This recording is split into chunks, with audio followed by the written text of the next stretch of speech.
जा अमन को अपने दिल की बात कह दे। मधु ने प्राची को अमन के पास जाने के लिए कहा। हाँ प्राची, कह दो अपने दिल की बात, इससे पहले कि बहुत देर हो जाए।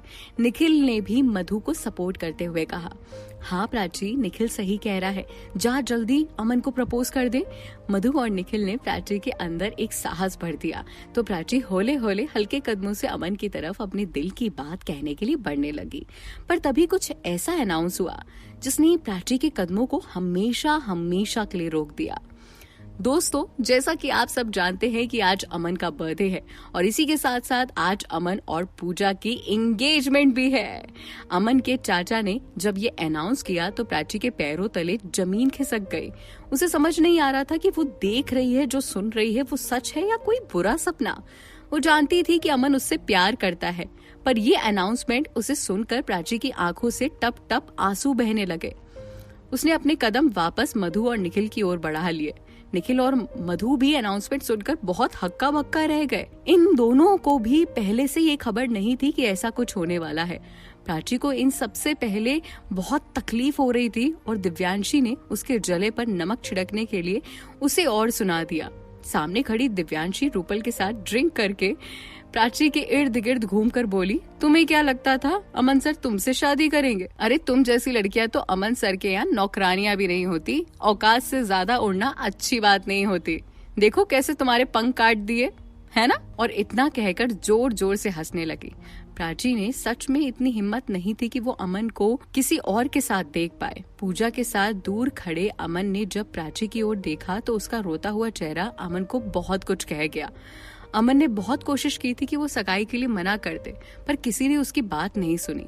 प्राची वहाँ से बिना एंगेजमेंट अटेंड किए ही भाग गई। अरे प्राची, मेरी बात तो सुनो, कहाँ जा रही हो? निखिल और मधु ने प्राची के पीछे पीछे भागते हुए कहा। प्राची रोते रोते आगे बढ़ती जा रही थी।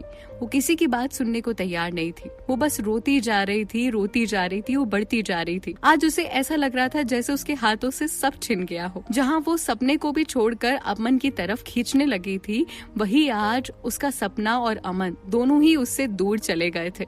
मधु और निखिल के काफी रोकने के बाद भी प्राची नहीं रुकी। प्राची भागकर उसी पार्क में गई जहां वो हमेशा मधु के साथ जाया करती थी। वो अनमने मन से वहां बैठी बैठी रोए जा रही थी। उसकी आंखें लगातार गीली हो रही थी। आज उसे खुद के लिए बहुत बुरा फील हो रहा था। वो आज ऐसा फील कर रही थी जैसे उसके हाथों से सब कुछ चला गया, सब कुछ। उसने पहले कभी खुद को इतना असहाय अकेला महसूस नहीं किया था। वो आज बहुत अकेली पड़ गई थी। जिस अमन के प्यार में वो खुद को भी खोने को तैयार थी, आज उसी अमन से वो दूर हो गई थी। यूं कह लो, आज उसी अमन को किसी ने प्राची से छीन लिया था, हमेशा हमेशा के लिए। इधर निखिल और मधु प्राची के ना मिलने पर बहुत परेशान हो गए। उन्होंने हर जगह प्राची को ढूंढा, पर प्राची कहीं नहीं मिली। चप्पा चप्पा ढूंढने पर भी प्राची कहीं नहीं दिखी तो वो दोनों हार कर रूम पर वापस पहुंच गए। थोड़ी देर बाद प्राची भी पार्क से लौटकर सीधा रूम पर चली गई। प्राची को रूम पर देखकर निखिल और मधु के चेहरे पर मुस्कान आ गई। मधु, जिसकी आंखों से प्राची के ना मिलने की वजह से लगातार आंसू बह रहे थे, वो प्राची के करीब जाकर उसे हिलाते हुए बोली, कहाँ चली गई थी तुम?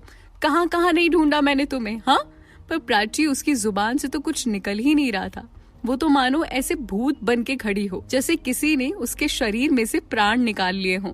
मधु और निखिल प्राची की इस हालत से अच्छी तरह वाकिफ थे, इसीलिए उन्होंने प्राची से कुछ ना कहना ज्यादा सही समझा और उसे सहारा देकर बेड पर बिठा दिया। मधु अपनी बातों से प्राची को सहलाने और खुश करने का प्रयत्न कर रही थी। देखो प्राची, तुम टेंशन नहीं लो, सब सही हो जाएगा। हो सकता है अमन को पता ही ना हो कि तुम उससे प्यार करती हो, या हो सकता है उसे कोई गलतफहमी हो गई हो। मेरी बात सुन रही हो ना तुम? मधु लगातार बोले जा रही थी, लेकिन प्राची वो तो किसी की बात का जवाब ही नहीं दे रही थी। जितना सुंदर तैयार होके वो पार्टी में गई थी ना, अब उसका चेहरा उतनी ही बुरी तरह बिखरा हुआ था। उसके बाल पूरी तरह बिखरे पड़े थे। उसकी कंडीशन देखकर ऐसा लग रहा था कि जैसे किसी ने उसका सब कुछ लूट लिया हो। मधु प्राची की हालत देखकर लगातार रोए जा रही थी, तो निखिल ने भी मधु को समझाते हुए कहा, देखो मधु, तुम ऐसे रोगी तो प्राची को कौन संभालेगा? तुम मत रो, मैं अमन से बात कर लूंगा। मैं उससे पूछूंगा कि उसने ऐसा क्यों किया। तुम लोग मुझ पर भरोसा रखो, निखिल ने मधु को समझाते हुए कहा। प्राची दोनों की बात सुन तो रही थी, पर कुछ जवाब नहीं दे रही थी। वो कुछ नहीं कह रही थी और लगातार बस बैठी बैठी रोए जा रही थी। प्राची कुछ तो बोलो, मधु ने फिर से प्राची को हिलाकर कहा। प्राची कुछ तो बोलो, मधु ने फिर से प्राची को हिलाकर कहा, क्या बोलूं? मैं बताऊं मैं क्या बोलूं? सब लुट गया मेरा। मैंने अपने सपने को भी छोड़कर अमन से प्यार किया, उसे इतना प्यार दिया और उसने मुझे बदले में धोखा दिया। वो मुझसे प्यार करता है अगर, तो फिर वो किसी और से शादी कैसे कर सकता है? प्राची ने रोते रोते कहा।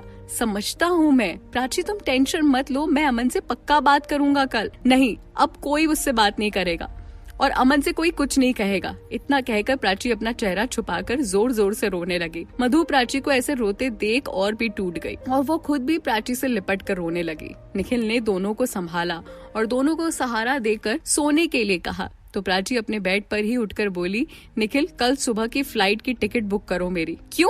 कहाँ जा रही हो तुम? कहाँ जाओगी तुम? मैं कहीं भी जाऊंगी, पर अब मैं यहाँ बिल्कुल नहीं रहूंगी। मैं यहाँ रहकर खुद को जीते जी नहीं मरते हुए देख सकती। प्लीज मुझे यहाँ से जाने के लिए मत रोको। तुम कल सुबह मेरी इंदौर जाने की फ्लाइट बुक करो, मैं वहीं रहकर अपनी कोचिंग पूरी करूंगी। पर तुम्हारी फैमिली? मधु ने प्राची को हैरत में देखते हुए कहा। तुम उसकी टेंशन मत लो, मैं मम्मी पापा को मना लूंगी। मैंने इतना पैसा इन्वेस्टमेंट करके रखा है, मैं आराम से वहाँ जाकर अपना खर्च उठा सकती हूँ। मैं वहाँ जाकर कोई बिजनेस शुरू करूंगी और अपनी पढ़ाई पूरी करूंगी। उन लोगों को लगता है ना कि मैं गरीब हूँ, तो अब देखो मैं उन्हें उनकी औकात से भी ज्यादा बड़ा बनकर दिखाऊंगी। प्राची ने एक गुस्से बड़े लिहाजे में बोला।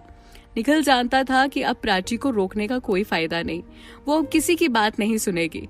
और सही भी तो है कि प्राची यहाँ से चली जाए, कम से कम वो चैन से जी तो पाएगी।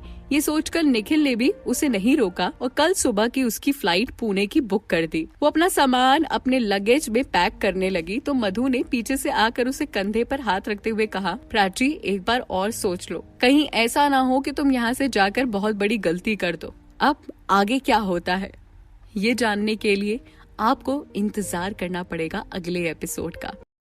कुछ अलग बातें, कुछ अलग एहसास और कहानी का ट्विस्ट सब आपको यहीं मिलेगा।